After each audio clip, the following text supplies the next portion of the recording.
ঘুরে দাঁড়ানোর এখানে কিছু না। চলচ্চিত্র তো আপনি ভালো কাজ করবেন, সেটা যে চলচ্চিত্র হোক আর বাইরে হোক, যেখানে হোক ভালো কাজ করবেন, আপনি রেজাল্ট ভালো পাবেন। আপনি খারাপ কাজ করবেন, আপনি পরীক্ষা যদি ভালো করেন, সো আপনি পরীক্ষা যদি পাস করেন তাহলে আপনি কি আপনার ভালো লাগে।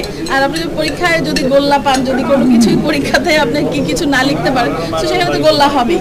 তো এইটা সব ক্ষেত্রেই, এখানে কাজের ক্ষেত্রে বলেন, চলচ্চিত্র মোড় ঘুরে দাঁড়াবেন। চলচ্চিত্র মোড় সবসময় ভালো ছিল, ভালো কাজ হলে সবসময় মোড় ঘুরবে। এটা সেটাই, ধরেন 2-3 বছর ধরে তো আসলেই আপনি নিজেও বুঝেন যে আসলে মন্তভাব যাচ্ছে।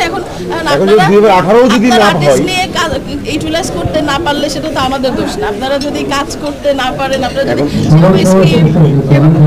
আপনি যখন কাজ করেন সেই পরিচালকরাই কিন্তু এখনো কাজ করছে, তাহলে আপনাদের না, এখানে তো একটা মিডিয়া, এখানে প্রত্যেকটা মানুষ একসাথে জড়িত হয় একটা ছবি তৈরি হয়। যেমন ডাইরেক্টর বলেন, প্রডিউসার বলেন, একটা প্রোডাকশন ম্যানেজারেরও এখানে অনেক মানে অনেক হচ্ছে, সরি চোখে লাগতেছে।